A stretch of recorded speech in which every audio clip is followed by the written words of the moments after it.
Hi and welcome back to my channel. I am going to do my May wrap up, but I'm also going to give you a little bit of background about what I have read thus far this year and tell you a little bit about what I did the first half of this month and where you can find that video, and then we'll go on to the latter half of this month.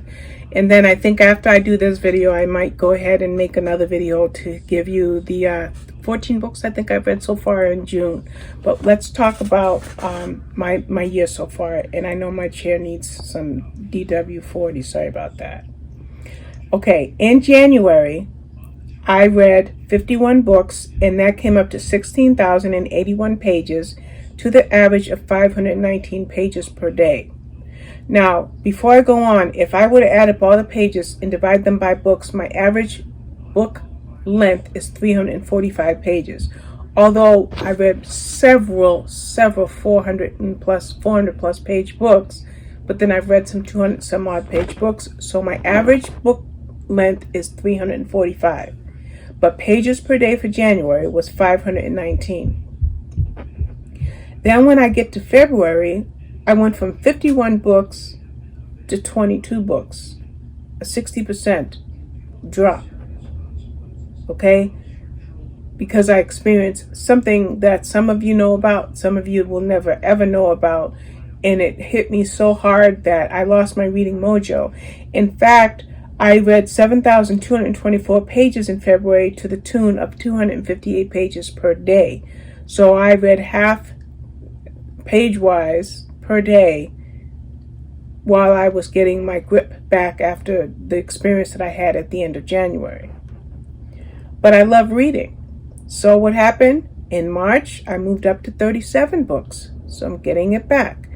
Jumped up to 12,243 pages to the tune of 395 pages per day. Then we get to April. Steadily climbing. Now I'm up to 54 books. And I read 17,796, or basically 18,000 pages for April. And that brought me to 593 pages per day. So this goes to show you that even when you hit rock bottom, you can climb your way back up. And that's what I was able to do. Then we get to the month of May, which is the highlight of this video, talking about what I read in May. Well, in May, I read 62 books, and for those 62 books, that was 21,296, or 22,000 pages for May, bringing me up to 687 pages a day. So I got my reading mojo back. And I thought I read 14 books this month, but I have read 19 so far. And I say this month, I mean June. So I will make a separate video for those 19 books. But just going up until, well, let's include June. Because by including June, I am at 81,040 pages for the year so far, to the tune of 243, I think. 243, nope, 245 books read this year so far. So I want to tell you something. I'm not in it for the numbers. I'm not in it to compete. I'm not in it to make somebody else look bad and make me look better. I love to read and I love numbers. Okay, so I consider myself an amateur statistician. I love stats, and I'm going to include those stats when I do these wrap-ups, because I want you to know that I'm loving it, and I'm really, really happy, and it's bringing me joy. And that's what that's all I'm gonna say about that. So I just created, let me delete this. I just have to delete something. Okay, so I am going to attempt to put a card in, and I wanted to write that down, 419. Hopefully I can put a card in this video that will link to the first half of May, where I talked at length about the first 31 books that I read in May. I talked about, like I said, books 1 to 31 in a video. And if I can't put a card to point you to that video, I will also link it in the description box below in either case. So if you want to know about all the books I read this month, you will need to watch that other video. but let's talk about where we are today. We are just talking about mid-May, from May 17th to May 31st. And that brings us to our first book, which is All Fired Up by Dylan Newton. Now, in this book, we have a book publicist named Imani Lewis, and she's our primary protagonist, and her love interest is Xander Matthews. Now, I'm going to tell you something, and this is showing prejudice on my part. The author's name is Dylan Newton, so I was assuming that this book wouldn't be very good because I'm not really into romances written by men. Well, guess what? Dylan Newton, little did I know, because I didn't flip the book around. I mean, when I first started reading anyway. Dylan Newton is a woman, and she wrote this book really good. And I love this book because in the publisher letter to this book, it says, "You'll dig this book if you're craving an easy breezy romantic comedy chock full of small town vibes and a close-knit cast of characters, some of whom are more eccentric than others." Then we have Xander and who did I say? Imani. And I'm telling you, oh, then there's a parrot in this book, and he was hilarious. So this was a really, really very enjoyable book. I'm not quite sure if I made a video on it yet, and if I haven't, I will. I've got so much. My backlog is massive. Then I had 3 books that were part of the Hachette audiobook program, and I think I still have a couple more. But the first one was Dinosaur Disaster by James Patterson, and also Stephen Butler, who was actually the narrator. Now, this is a middle grade book about dogs who want these bones. They just want to chow down on some bones, so they're trying to break into a museum. Made me think of that movie, The Night at the Museum. And these dogs are trying to get to these dinosaur bones. And this is a middle grade book, like I said, narrated by Stephen Butler. And his voice intonations were just on point. I loved it. I actually kind of want to play this book for one of my grandkids, for my grandson Aiden, so I'll let you know if I do. Then my next audiobook was The Song of Our Scars by HAIDER WARRAICH. I want to bring this up because I think I have his name wrong in my spreadsheet. Yeah, HAIDER WARRAICH. Okay, it's HAIDER WARRAICH, so you can understand why I'm struggling with that. Now, this is a book about pain written by a doctor who is living with chronic pain, and he talks about modern medicine's take on pain, and he goes really into great detail with presumptions and history and prejudices and the way certain people are treated for pain, how women were expected at some point to be treated in childbirth, and how that has morphed over the years, how blacks were not treated properly for pain because the prejudice was because of the color of our skin is thicker, so we can tolerate pain better, so therefore we don't deserve pain medicine. Stuff like that. Really, really intriguing book. A really intriguing book. I don't know to the extent of his research, other than the fact that he is a practicing physician and he is a pain patient. Then I read Tell Me the Truth by Kirsten Modglin. And this is a wife finds photos on her husband's phone, and she wants to know who is this woman on her husband's phone. And she will stop at nothing to find out the truth. That was one of several. As a matter of fact, the next several books that I tell you about right now will be audiobook reviews. And this was one of them. And that was Tell Me the Truth by Kirsten Modglin. That was a Neck Alley audiobook. And then the next audiobook I had was The Gatekeeper by James Byrne. And now The Gatekeeper was a thriller, action-packed from scene 1 to scene 99. action, about mercenaries going after someone in one of the sectors in a community, and they would stop at nothing to achieve their goal. Okay, I also read The House Sitter by Ellery Kane, and we have a woman named Iris, I believe her name was, and she looked for someone that would kind of house sit, but also kind of be her caretakers, like her cooking, her laundry, her shopping, and things of that nature. Well, the couple that are taking care of Iris are anything but good people. They are scam artists or con artists, and something happens to Iris, and that's what The House Sitter is all about. So we're just going to leave it at that. And let me tell you, I have not done this review. I think I'm going to have to get it. I'm going to have to get it up in the next day or so. And then if you want to learn more about The House Sitter, just keep an eye on this channel. Then I read Nobody But Us by Laura Van Rensburg, and this is a locked room case where a couple is about to take a weekend away, and it's Ellie and her boyfriend, and they get stranded by a snowstorm, and then they each have secrets, and it's a matter of somebody may not make it out alive. Just leave it like that. I'm just gonna leave it at that. Somebody is not going home from that weekend. Then I had another audiobook, and by the way, I do this all the time. 1 week out of the month, I listen to a bunch of audiobooks, and that's this week for me in June.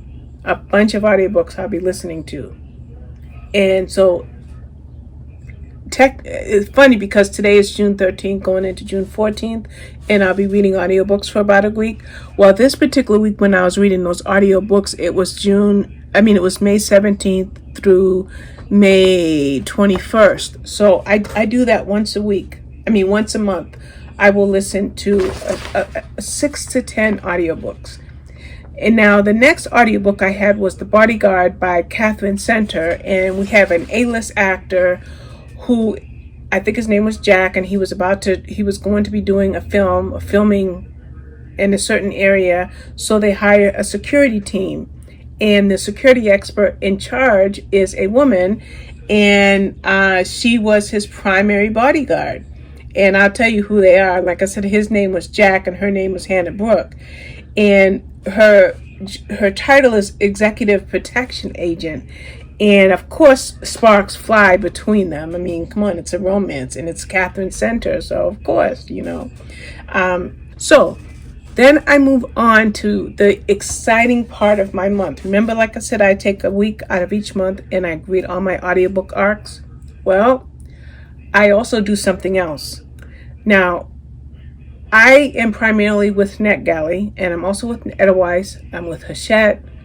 I'm with a lot of different entities when it comes to reading. But I'm also with Team Robin. Team Robin loves series. So every year I have a series spreadsheet. I started it in 2020.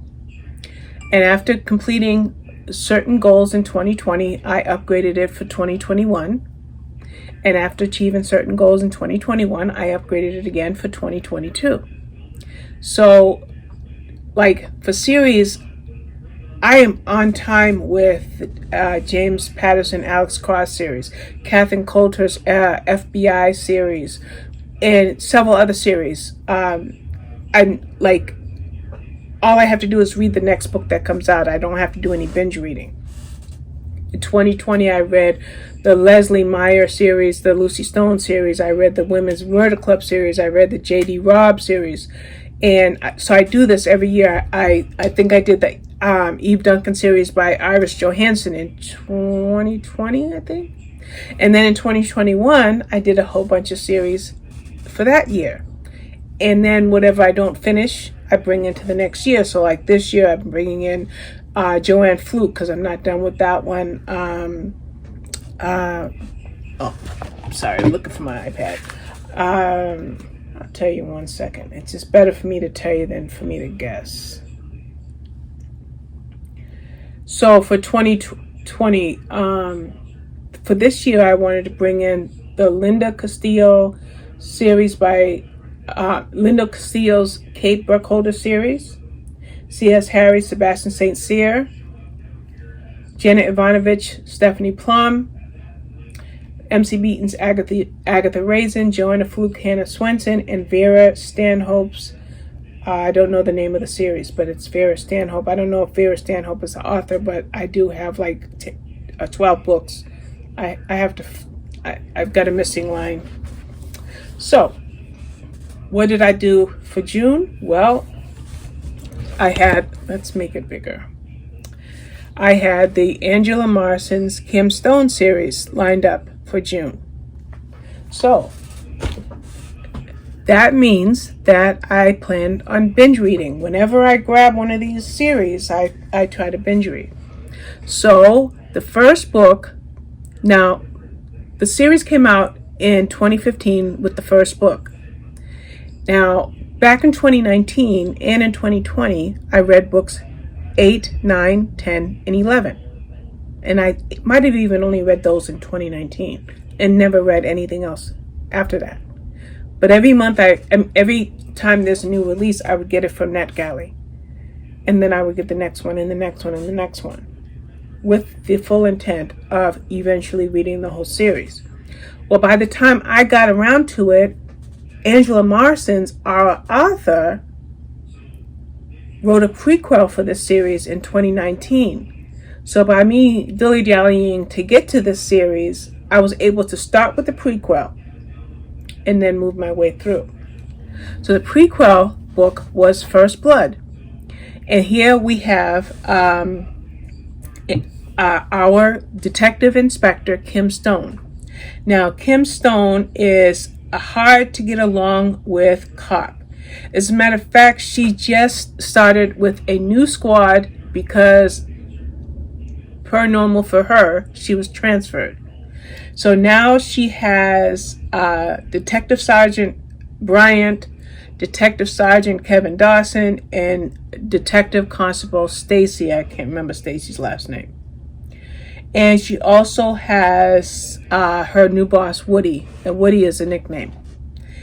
And can Kim make progress with this new team and keep this job?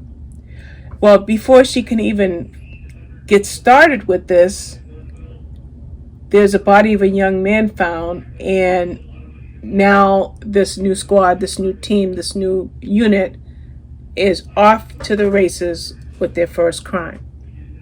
So that was 2019, but I'm fortunate enough to be able to read it before I read book one.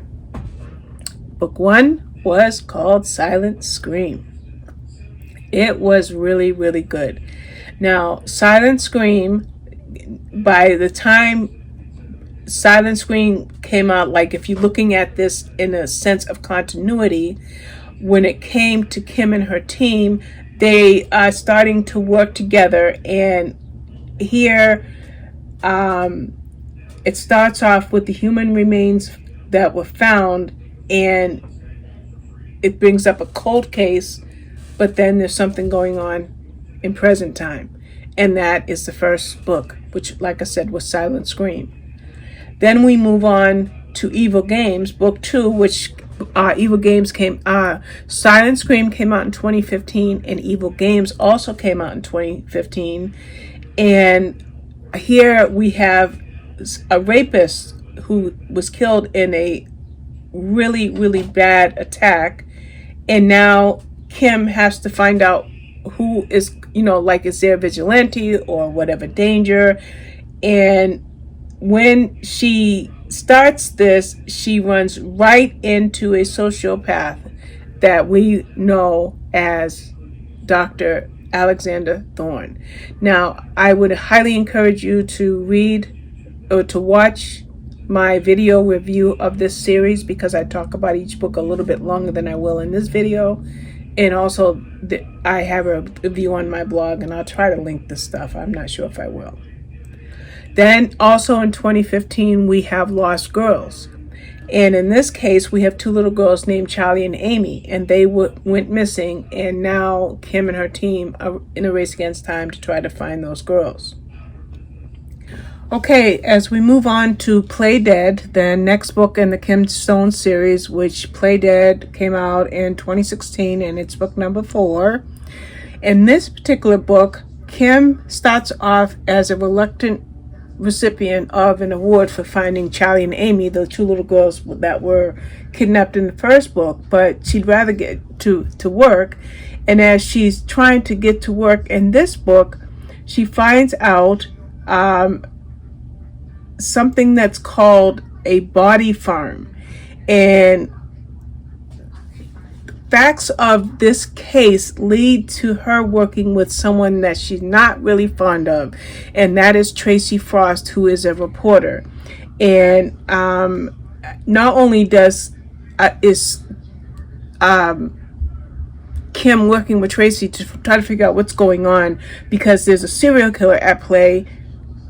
Now Tracy is in the killer's crosshairs, and this is not the first time we're going to see Tracy Frost in this series, so keep that in mind, and I'll go on to the next one. And then we move on to book 5, which was Bloodlines in 2016, and we have a murder with a very distinct signature, and then we have another murder with the same signature, but it doesn't seem that the two cases could be connected. Now, remember I said and I think it was in Evil Games, we had that psychologist, Dr. Alexander Thorne. Well, she's back in this book, Bloodlines.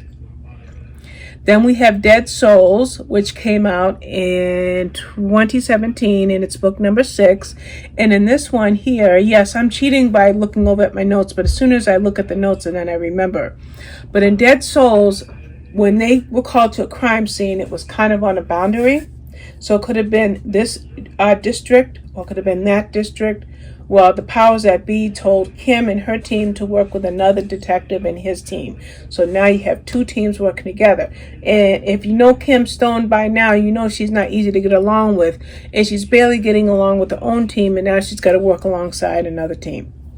And that the detective in that team is Detective Travis. I remember these books like I could close my eyes, but I don't want to call out the wrong number, the wrong year or anything, so that's why I'm cheating. Then we have Broken Bones, which also came out in 2017. And in this particular book, when this murder happened, instead of Kim just investigating it as just another case, it brought something from her past.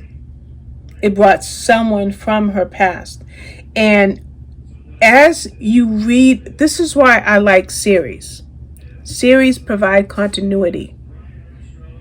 And there's a thread, like a finely woven thread when you read series.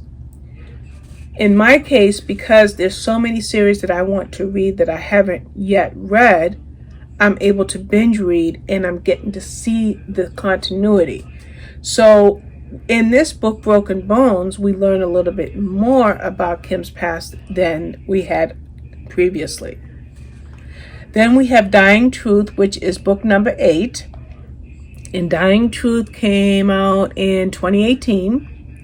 And in this particular book, we have Sadie Winter, who apparently jumped to her death.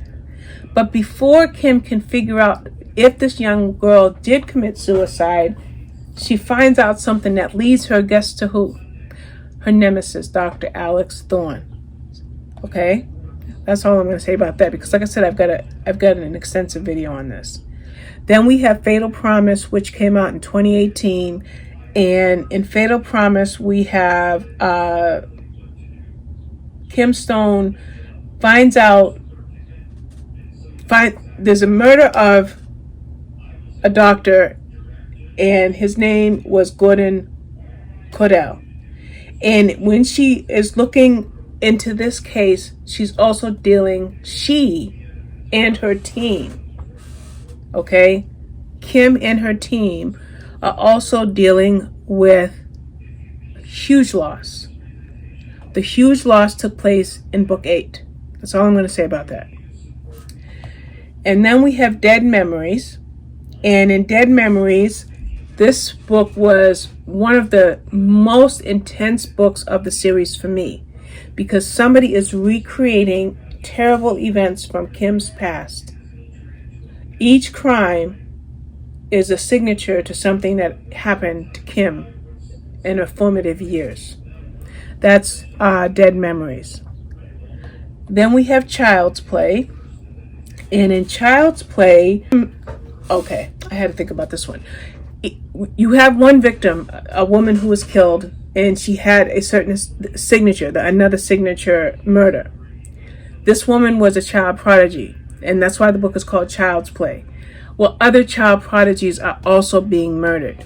So who is trying to kill these child prodigies? Who is successfully killing these? Not trying to, successfully killing these child prodigies. I don't know why I have to think about these books. Then we have Killing Mind, which was book number 12, which came out in 2020. And here we have a young woman who apparently killed herself, but Kim doesn't believe it. She knows that something more is at play. And then then another murder happens, and the crime kind of mirrors or mimics the previous murder that she was investigating. And that's called Killing Mind. Now, meanwhile, while Kim and her team are working on that case, Bryant, who is her detective sergeant, or one of her detective sergeants, has a man that he's trying to keep in prison, that has been in prison for 25 years. And Bryant refuses to believe that this man, recidivism, is that the word, when someone goes to prison and they learn from their mistakes and they are, they no longer want to commit crimes?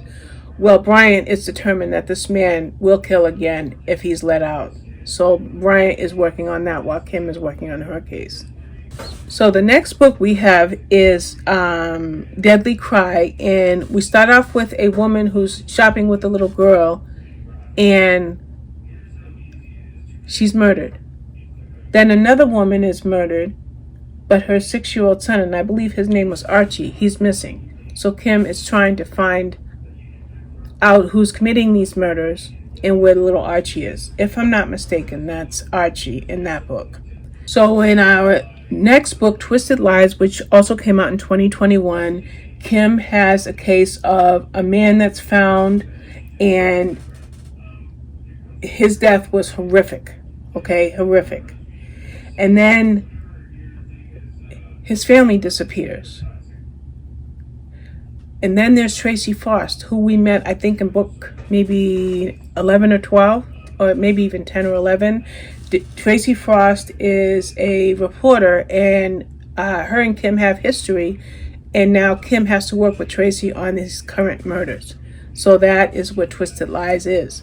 Now, I did read the latter two books, which were Stolen Ones and Six Graves, but I read them in June, and I'm going to talk about them in my first part of my June wrap-up. Now, before we go on, there are a few other books that I read in the midst of these. And the first one I read was Desperately Seeking a Duchess. Okay, and that book was beautiful because it was about a duke who needed to marry well, because a lot of these dukes in this elite need to marry for money. But here we have an heiress who, her name is it's Kaylin Audley, and she ends up obviously falling for the duke. His name is Cortland Balfour, and he did not really care about his lineage, but and the way that things were in Regency, in the era of Regency, you married well. That's just what you did. Then I had the Boardwalk Bookshop by Susan Mallery, and this was great because it was 3 women who rented a common location, and there were 3 shops: a bookstore, I think a coffee shop, and like an antique or a gift shop. And these women became friends, and every Friday they would have champagne and they would talk about their week and their customers and their lives. And all the while, they each start to form a romantic entanglement with, you know, a different gentleman. So there's 3 love stories in this women's fiction. Loved it. Loved it. Then I read The French for Murder, which is so good. I love it. It's book number 10 in the Lady Eleanor Swift mystery series. And her butler, Clifford, has whisked her away to a resort on the French Riviera, where hopefully Eleanor won't have to deal with any murders and any crimes, and she can relax. And I love their relationship. He was originally her uncle's butler, so he's obviously a man of many years because he was also a man in the army. But the propriety is so cool. And then there's also Gladstone, her bulldog, who doesn't leave her side. Great, great cozy mystery. Like I said, the 10th book by Verity Bright. I don't think I said the author's name. And I have read every book in that series so far. Then I had Murder Is No Picnic, which is the Cape Cod Foodie Mystery series by Amy Pershing.